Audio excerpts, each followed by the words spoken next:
So if you're a developer and you've been using AI tools, I'm willing to bet a certain question has popped into your head. You know the one. When the AI helps you write the code, who's really doing the work? We're going to dive into that whole idea, but we'll do it through a little story about a junior developer and his, let's call it, a crisis of confidence. All right, so picture this. Our story kicks off in a pretty unexpected place, a huge, grand Victorian library somewhere in London. You know the vibe. Echoing ceilings, ancient wooden desks, that amazing smell of old paper and history. It's the kind of quiet place that's just made for deep thinking. And right here, in this library, we meet our two engineers. First, there's Timothy. He's a junior dev, and he looks completely wrecked, just totally unsettled. And then there's his senior colleague, Margaret, who takes one look at him and knows exactly what's going on. Yeah, Margaret doesn't even have to ask. She just knows. Timothy used Claude Code, the night before, and his reaction to it working perfectly wasn't joy or relief. No, it was this deep, nagging confusion that's about to lead to a question that'll completely change how he sees his job. And this really gets us to the heart of Timothy's problem. It's a full-on coder's crisis. I mean, he solved the problem. The code is running perfectly, but he feels like a total fraud. He's just stuck on that one thought. Did I actually do anything?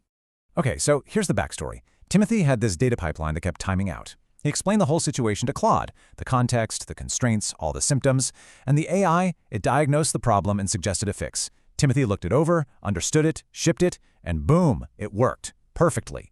But instead of celebrating, he just feels empty. And this is the million-dollar question, isn't it? It's the one that I think every single developer using these new tools is asking themselves. If you're just writing prompts and the AI is writing the code, what's your real contribution? Where does the human skill even fit in anymore?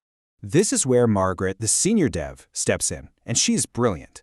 She doesn't just brush off his concerns. Instead, she totally reframes the problem for him and helps him see this new shape that skill is taking in the age of AI. She asks him this one simple question, but wow, is it profound.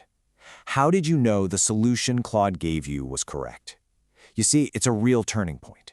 She's not asking about the syntax or the code itself. She's asking about his judgment. And you can almost see the gears turning in his head as he thinks about it. He starts talking, and it all comes out. He realizes he didn't just blindly copy and paste. He actually understood the logic. He could see why it worked. He checked for any nasty side effects, and he made sure it all fit neatly into the system's architecture. And boom! There it is, the punchline. Margaret tells him that was the skill. That entire process, the validation, the understanding, the critical thinking, that's where the real engineering skill was. It was never about just typing characters. It was about expert judgment. But Timothy's still not totally convinced. He's hung up on one last thing. So to really get the point across, Margaret uses this fantastic analogy that puts AI assistance into a much broader historical context. This is his lingering doubt. It's that nagging feeling that if your own fingers didn't type out every single character, then it doesn't really count. And look, that's a common feeling, for sure. But Margaret is about to show him why it's based on a kind of an outdated idea of what writing code even means. She breaks it down for him. Software development has always been about building on layers of abstraction. I mean, think about it. Engineers who use a compiler aren't writing machine code by hand. Engineers who use a framework aren't building the raw HTTP stack from scratch. All AI is the next powerful layer in that same evolution. It's a tool, just a much more advanced one.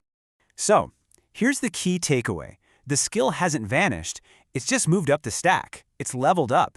Now it lives in these higher-level things, diagnosing the real problem, clearly communicating constraints, understanding the big-picture architecture, and, this is the big one, applying your human judgment to review and validate everything the AI gives you. Now, this all sounds pretty liberating, right? But Margaret adds a really important warning here. Because with a tool this powerful, there's also a brand new layer of responsibility that comes with it. And this is a super practical concern. What happens when Claude spits out a solution in a language you only kind of understand? Could you miss some subtle, nasty bugs? Or maybe huge performance problems? The answer is yes, absolutely you could. So the solution really just comes down to good old engineering judgment. Look, AI might lower the barrier to entry, but it does not remove your accountability. If you don't fully get what the code is doing, your review process just has to be even more rigorous. And you know what? That might mean you need to find a human expert to look at it with you. That's not a weakness, it's a sign of a great engineer. But let's flip that around for a second. Because when you use them the right way, these AI tools can be absolutely incredible learning accelerators. They're like having a mentor who never gets tired of your questions, helping you learn new languages and frameworks way faster than you could before. You just have to always remember, they are not infallible. So, what's the big picture here? The real key is to stop thinking of AI as a vending machine that just spits out code. Instead, you need to see it as a partner. It's a tool that writes code with you, not for you. It needs your guidance, your interpretation, and your validation to be effective. And you can really see that evolution right here. The whole definition of what makes a great engineer is shifting. It's moving away from the mechanical stuff, like typing speed or memorizing syntax, and it's moving towards more strategic skills, high-level problem diagnosis, architectural vision, and just having that gut feeling for what good code looks like, all while making sure human judgment stays at the absolute center of it all. Ultimately, when you boil everything down, it comes back to this one powerful idea. It doesn't matter how advanced the AI gets, it is a tool, and it's in your hands. You are the architect, you're the strategist, you're the final checkpoint. You are still the engineer. And as Timothy leans back in his chair in that quiet library, you can just see the tension finally melt away. He gets it.